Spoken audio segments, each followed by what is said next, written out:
Вести на КТВ, добро вечер, почитувани гледачи. Намалувањето на невработеноста со отварање на нови работни места е главната причина за зголемен интерес на родителите за згрижување на нивните деца во детска градинка, вели дополнителниот заменик министер за труд и социјална политика Диме Спасов. Речиси, секој град во Македонија се соочува со овој проблем. Спасов рече дека досега биле отворени 52 детски градинки, а во соработка со општините и понатаму ќе се работело на надминување на проблемот. Намалувањето на невработеноста во нашата држава континуирано изминатите неколку години, зголемувањето на бројот на новоотворени работни места наметнуваат и поголема потреба кај родителите да имаат простор и место каде што ќе ги остават своите деца на згрижување во текот на работниот период од неделата. Од тука ние изминатите години направивме навистина многу во делот на зголемување на капацитетите на детските градинки во Република Македонија. За прв пат после подолго време се отвораат детски градинки, се градат нови објекти во општини каде што во минатото и воопшто немаше детски градинки, со особен фокус на градските подрачја, на поголемите општини каде што има изразена потреба, меѓутоа и на руралните населени места каде што во минатото и било незамисливо да има детска градинка. Досега се отворени вкупно 52 детски градинки. Само оваа година се отворени 9 нови објекти. До крајот на годината очекуваме минимум 15 вкупно да бидат отворени нови објекти и со ист интензитет да продолжиме и во иднина. Ние во нашиот план за работа имаме отворање на 10 градинки годишно, меѓутоа оваа година на пример ќе го надминеме тој план во соработка со општините, со заеднички инвестиции, работиме на решавање на проблемот со недостаток на слободни места во детските градинки, таков и случајот со општина Кавадарци, каде што веќе присуствуваме на започнување изградбата на нова градинка, како што кажав, очекувам уште една во 2017-та да се започне да се гради. Исто така имаме низа поволности за поттикнување на приватните инвеститори да градат и да отвараат приватни градинки, и тука имаме значителен успех. Досега веќе 27 приватни детски градинки се отворени изминатите години. Очекуваме да продолжи овој број да се зголемува и на тој начин од повеќе страни, со повеќе инвестиции, со заедничка соработка со општините да влијаеме да се отворат и да се создадат повеќе капацитети за згрижување на децата од предучилишна возраст. Сдруженијето на жени Визија од Кавадарци соработилница за имплементација на Конвенцијата на Европската Унија со посебен акцент на семејното насилство. Организацијата на жени Визија од Кавадарци денеска во ресторанот Ексклузив организира една работилница со многу интересна тематика. Сепак ќе ја запрашам госпоѓа Јана Коцева, еве да ни појасни конкретно за што станува збор. Да. Тема на денешната средба е Конвенцијата на Европа, која конвенција се однесува за жртвите на семејно и родово базирано насилство. Денес присутни на средбата ни се представници од сите институции, почнувајќи од Центарот за социјална работа, општината, полицијата, обвинителство, судство, медицински центар и образование. По овие институции, поготово мислам образованието, насекаде имаме исто жртви, деца, кои што се жртви на семејно насилство, токму затоа и образованието е покането на оваа средба. Истовремено сакам да ви кажам дека на оваа средба сакаме да зборуваме прво докаде сме дојдени, бидејќи ние повеќе пати имаме организирано овакви работилници, повеќе пати имаме зборувано за содржината на конвенцијата, повеќе пати имаме организирано исто работилници за жртвите на семејно и родово базирано насилство, па сега со оваа средба би сакала да направам едно испитување. Докаде сме со реализацијата? Што направивме, докаде сме и како понатаму да продолжиме? Можеме тоа лесно да го направиме преку искажувањата на сите присутни овде, а уште повеќе ќе се обидам да добијам и одредени податоци од присутните, колку има жртви појавено оваа година, жртви на семејното насилство, бидејќи преку бројноста на жртвите можеме да видиме каде сме. Дали имаме напредок, дали стагнира бројот на жртвите или пак се намалува. Ако се намалува, тоа значи дека имаме едно сознание дека сме постигнале одреден успех со организирањето на ваквите работилници, а ако веќе имаме покачување на жртвите, тој податок секако би требало да не загрижува, затоа што нашата цел е бројноста на жртвите да се намале, сите да се чувствуваат посигурни во своите домови, и жените и децата, бидејќи тие на еден индиректен начин го претрпуваат тоа насилство по домовите. А иначе за бројноста која што е постигната, лесно можеме да ја проследиме, бидејќи преку Советот на Европа има издадено и индикатори за следење на самите членови на конвенцијата, одредбите на конвенцијата, еве ги тие, мислам, индикатори за следење на одредбите на конвенцијата, и преку нив ние веќе знаеме како и на кој начин треба да ја следиме таа бројност на жртвите на семејно насилство. Господи, кој едно прашање? Што мислите вие, онака лично? Колку македонската држава и на кој начин се грижи и колку е ефикасно во таа грижа за жртвите на семејно насилство?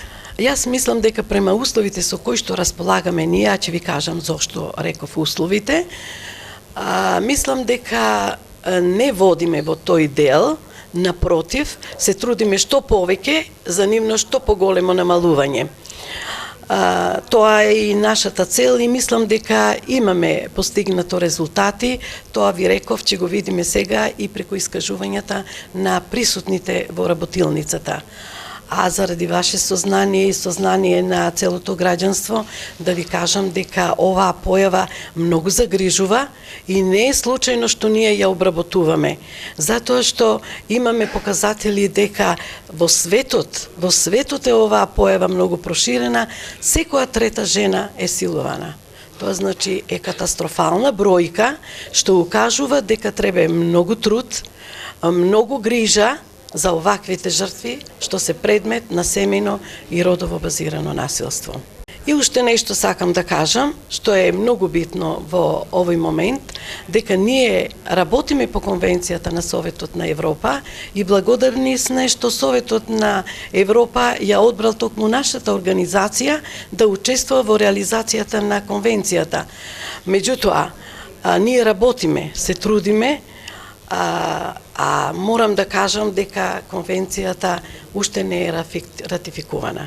Ние ја имплементираме, меѓутоа ратификацијата уште не е постигната, таа е дадена во нашиот законодавен дом, меѓутоа не е ратификувана.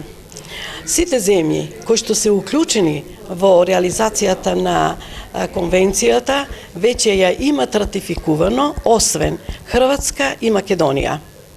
Хрватска, мислам, тоа прашање лесно го решава, затоа што таа е членка на Европската Унија и она постапувајќи според членовите на Европската Унија, таа мора да постапува всушност, ако не е ратификувана, да постапува според членовите на конвенцијата. А кај нас таа чека во законодавниот дом, меѓутоа уште не е ратификувана. 20 нови LED светилки од италијанска компанија како донација доби општина Росоман ќе бидат поставени на патот кон Кавадарци.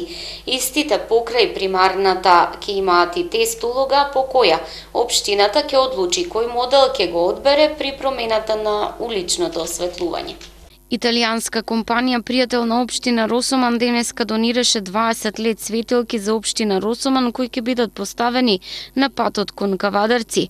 Покрај примарната улога, овие LED светилки ќе имаат и тест период во кој ќе бидат споредени со веќе поставените енергетски штедливи светилки и ќе послужат при изборот за модел кој ќе биде употребен при промената на уличното осветлување, потенцира градоначалникот Стојанче Лазов.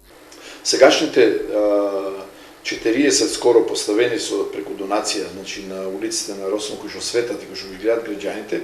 Значи во овој момент, бидејќи сме како општина интересни за повеќе фирми од италијанска компанија Ариана, че од Падова добивме уште 20 светилки кои ќе бидат поставени покрај патот за Кавадарци и на дел од улицата Гоце Делчев за исто за споредба, ќе ми дадат можност да видиме, значи да на некој начин да ги класифицираме кои се тие што ќе дават поголема моќност во светењето, ќе трошат помалку, ќе може да се регулира така да со самите овие напори кои што како градоначалник, како локална самоуправа ги правиме со дел од вработените кои што учествуваат активно во изработката на физибилити студијата која што е веќе готова, че ние планираме да до 20 сега веќе аплицираме во грантот, нормално дека побарав до председателот на Советот да свика Совет, кој што би требало да се одржи до 10, понашто беше кажано на последниот Совет дека до 10 ќе се одржи уште еден Совет, разговарајќи нели за други теми како важни и кои што мора да се случат во најскоро време.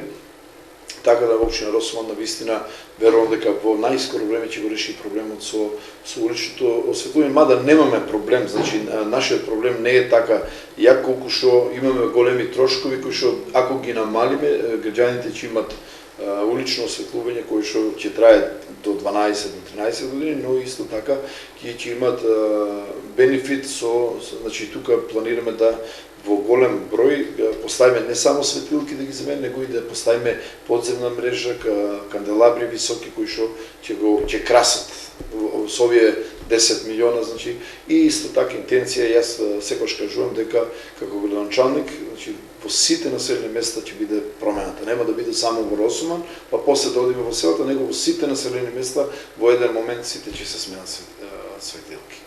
Општина Росомон е една од 7 општини во Македонија кои беа избрани од страна на Светска банка за подготовка на физибилити студија, која изминатата недела беше презентирана од експерти за јавно осветлување пред советниците на општина Росомон. Во презентацијата водечки беше моделот на улично осветлување со LED светло. Општина Неготино го распиша огласот за 8 ноемвриската награда. Апликациите за потенцијалните добитници на наградата ќе се примаат од денеска до 21 октомври. Од денеска до 21 октомври во службите на локална самоуправа Неготино ќе може да се доставуваат апликациите за 8 ноемвриската награда. На огласот може да се пријавуваат и приватни и физички лица, а по расправата на комисијата конечната одлука за наградените ја носи Советот на општина Неготино. Признанието традиционално ќе биде доделено на свечената седница по повод општинскиот празник 8 ноември, информира на пресконференција Мишко Митрев од службата за односи со јавноста. Како израз на највисоко општествено признание што се доделува за посебни остварени резултати на општинско ниво и афирмација на локалната самоуправа, и оваа година општина Неготино го објави огласот за пристигнување на кандидатури за доделување на наградите и признанијата по повод 8 ноември. Сите заинтересирани граѓани можат да доставуваат предлози за 8 ноемвриско признание, за наградата 8 ноември, како и за признанието почесен граѓанин на општина Неготино. Како што реков, огласот е отворен од денеска и ќе трае до петок 21 октомври овој месец, до кога сите заинтересирани треба да поднесат пријави со кандидати за награди, но со образложение зошто се предлагаат тие кандидати. Инаку да кажам дека според одлуката ноемвриската награда се доделува на поединци, предпријатија и други организации, установи, здруженија и заедници, чии дела, односно резултати во работењето и дејствувањето представуваат посебно остварување во нивната област и предонесуваат за афирмација на општина Неготино. Сите кандидатури може да се достават до 21 овој месец петок во архивата на општина Неготино, пошто ќе ги разгледа комисијата за награди и признанија при Советот на општина Неготино, а конечната одлука ја носат советниците во Советот на општината. Наградите и признанијата се доделуваат на традиционалната свечена седница која што се одржува на 8 ноември по повод денот на ослободувањето на општина Неготино. Синоќа на патот Кавадарци-Неготино во тешка сообраќајка помеѓу автомобил и трактор тешко повредено 20 годишно момче. 20-годишниот ЛК се здобил со тешки телесни повреди во сообраќајната несреќа што синоќа се случи на патот Кавадарци Неготино кај местноста Антена, информираа денеска од Министерството за внатрешни работи. Несреќата се случи синоќа околу 19 часот помеѓу автомобил и трактор со приколка, а двете возила имале ист правец на движење. Со полесни повреди се здобил и возачот на автомобилот Ford Escort со кавадаречки таблички, управуван од СА 52 години. Увид на местото извршиле полициски службеници по властување од обвинителството од Кавадарци. Во општина Неготино започна изградбата на нови тениски игралишта. Ке се гради тениско игралиште на цврста подлога. Првиот човек на општината очекува младите многу повеќе да спортуваат. Започна изградбата на ново тениско игралиште на цврста подлога во општина Неготино. На терен денеска работите ги согледа градоначалникот на општината Ванчо Апостолов. Според него, местото на кое во моментот се гради игралиштето полека прераснува во спортско-рекреативен комплекс. Заедно со Агенцијата за млади и спорт, ние како општина Неготино предвидовме и изготвивме урбанистичката документација и еве сега се започна со изградба на две тениски игралишта на тврда подлога, значи тоа е со димензии стандардни 37 на 37 метри. Ние, како што сите знаеме, во Неготино имаме тениски терени на земјена подлога, тоа е кај спортско-рекреативниот центар Младост, но за љубителите на тенисот кои сакат да играат на тврда подлога, може да дојдат слободно по изградбата, значи рокот за градба е 5 месеци. А после изградбата, после финализацијата на целиот овој објект може да дојдат и да почнат да тренираат на тврда подлога. Ние го облагородивме овој простор како општина, подали изградивме повеќе наменско игралиште за мал фудбал, кошарка, ракомет и други мали спортови. Еве сега покрај овие детски содржини кои тука се поставени на оваа паркова површина која е предвидена, да изградиме, значи, тениско игралиште и со тоа да комплетираме сите рекреативци и сите професионални спортисти и сите останати кои во текот на периодот, значи пролет, летниот период и есенскиот период, кога има услови за надвор да се игра, а не во сала, сите ќе може да дојдат или да се рекреираат или професионално да се занимаваат со тенис и останатите мали спортови на оваа содржина. Планираме, значи, како што кажав, со Агенцијата за млади и спорт, секојдневно сме во координација за 5 месеци овие простори да бидат потполно изградени. Во четврток промоција на најновата поетска збирка на кавадаречката поетеса Тодорка Андова. Во четврток на 6 октомври, со почеток од 19 часот, во галеријата при Домот на културата Иван Мазов Климе Кавадарци, ќе се одржи промоција на најновата поетска збирка За нашето дете, на познатата кавадаречка поетеса Тодорка Андова. Во ова поетско дело се застапени и песни од творештвото на незиниот сопруг Томе Андов, поетот од кавадаречката чаршија, во чиј спомен е и оваа книга. Настанот е дел од манифестацијата Кавадаречка културна есен 2016 година.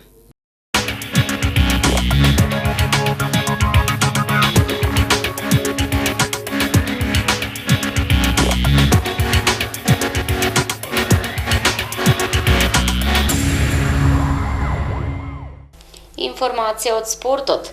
Се уште не се знае точниот датум ниту паровите за стартот на новата сезона во првата машка кошаркарска лига. Прашање кое деновиве ги мачи сите оние кои се инволвирани во македонската кошарка е кога ќе стартува новото првенство. Македонската кошаркарска федерација се уште не го актуализираше ова прашање, па дури не е направен ни жребот за новата сезона. Сепак, шпекулациите велат дека новото првенство би требало да стартува викендот на 15, односно 16 октомври. Тоа би значило дека прво ќе се одигра првото коло во Бибел лигата, па потоа би стартувал и домашниот шампионат. Ова пак повлекува заклучок дека МЗТ и Соколи ќе се играат во АБА лигата и Еврокупот, а Фени Кожув и Соколи во Бибел лигата, додека останатите нека се снаоѓаат кој како знае и умее. Првото коло во Бибел лигата се игра на 12 октомври, а Фени ќе му гостува на косовскиот вице шампион Печ, екипа која беше гостин на меморијалот Димитар Ѓорѓиев во Кавадарци. МЗТ и Соколи секако ќе ги нема во првиот дел од сезоната заради евронастапите, додека останатите во овој период се обидуваат да обезбедат квалитетни спаринг партнери кои би им овозможиле да ја достигнат посакуваната форма. Веќе утре, кавадаречките кошаркари ќе одиграат пријателски надпревар со екипата на Куманово, а во сабота кумановчани ќе дојдат во Кавадарци. После овој двомеч, кавадарчани ќе се сконцентрираат на настапот во Бибел лигата и гостувањето кај Печ. Но, останува апсолутно мистериозно. Зошто Македонската кошаркарска федерација чека толку долго за да го официализира датумот за старт на новата сезона и да го направи потребниот жреб?